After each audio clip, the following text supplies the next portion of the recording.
we've created a couple questions. So these tips will be in the email, but also just some key questions, which I'll state here, but they'll also be in the email. So it's, what is solvable by you and your household, however that household's defined, with your own resources? So that's just the first question. Like, what is solvable as you think about moving steps towards this goal within your own resources? So that's question one. The second one is, what needs outside resources? Right? Because we've talked about your goal. We want you to foster a sense of agency and ownership over your dreams and your goals, but we aren't saying you need to be self-sufficient man or woman. Like, we are encouraging, we want to encourage an interconnection with, I don't have to look out. I can look outside myself to Fair Play. I can look outside myself to Danielle Walker. I don't have to come up with my own original recipe. I have a desire to grow in how I'm approaching food, and here's a resource, right? So that's naming what's outside resources are available. And then the third one is sort of some time stamps. So as you think about your goals, what are some goals in the next 30 days? What are some goals in the next 90 days? What are some goals in the next 6 months? And then what are some goals in the next year? And so as you were naming, Rebecca, it might start up with, where do I want to be a year from now, and work your way backwards. And that's very helpful as you're thinking about your dream and where do you want to ideally be, and then work your way backwards. But you can also start with, you know what, I'm not even in a place to think that far. I need to just actually say, I'm going to do A, B, and C in the next 30 days. And my last item by the 30 days is to re-examine what I want to do for the next 3/4 of the year, right? Like, that's also permissible. You don't have to figure out everything even in the next 365 days tomorrow. You could put into your plan some goals to reevaluate or to come back to and see where you need to make adjustments and adapt and innovate. So that's, and we'll share, and I'll also in the email have it. You don't need to know this tonight. So those are the big three questions. What's solvable with my own resources? Where do I need outside resources? And then what are some specific goals or tasks that I'm going to work on in the next 30 days, 90 days, 6 months, and 1 year? Our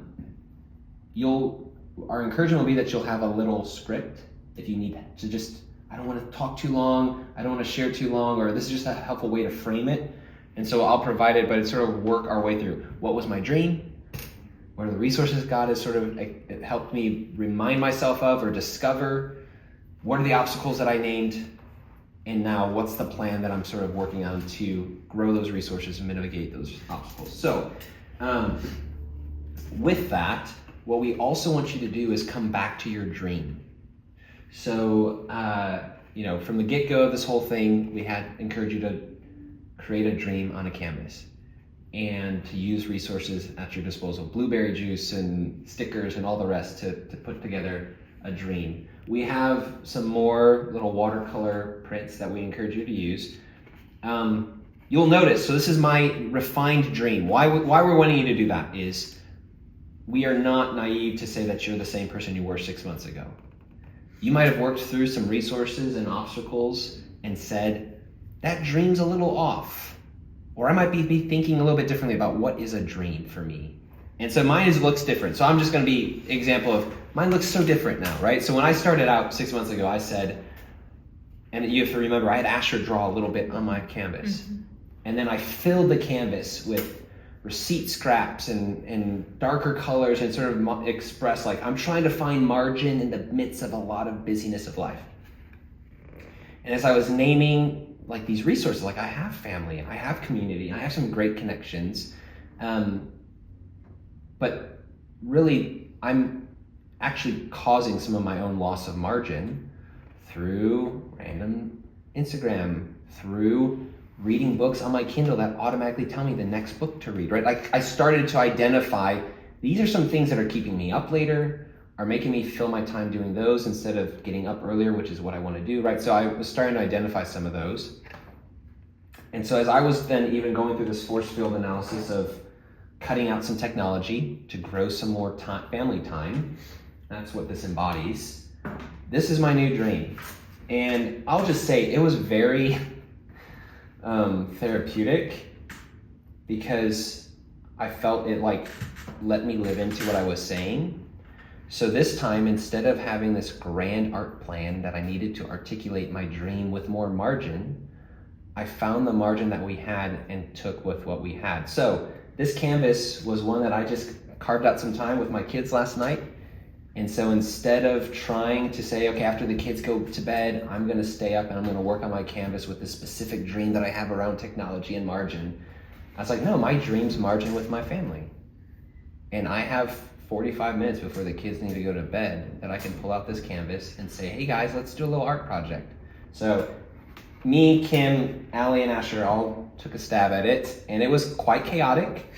Like this beautiful, this little piece does not show the moments that Allie started grabbing my shirt with her paint-colored hands, and then she grabbed the water cup and like threw it up in the air, and it all like went down on Asher, and then Asher was crying, and then we reconvened 15 minutes later and kept going. Right, that was the messiness, but what I walked away with was like, in the midst of all of that, we have a space to be connected, and it doesn't have to look so neat and orderly as I used to think it needed to be 6 months ago.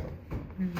And so that sort of signals like my immediate first step as a plan, right? So my immediate first step of a plan is and so this is my next 30 days. I'm going to just use a couple examples because next month will be the chance to share the exhaustive plan. So I'm just going to name a couple 30, 90 days, give you guys some ideas.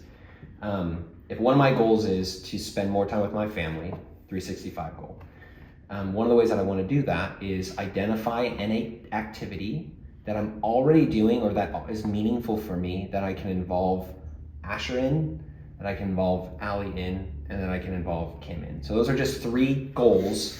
They are resources in my life. There's things that I love doing that are resources in my self-care. They don't all have to be on my own. So I don't have to only do some quiet time in the morning when the kids are sleeping. For example, when Asher wakes up, how can I incorporate him into my activity of reading? So that's those first 3 goals. Find an activity, 3 activities, one with each of my family members. One goal to mitigate technology in my life is to start parenting my phone.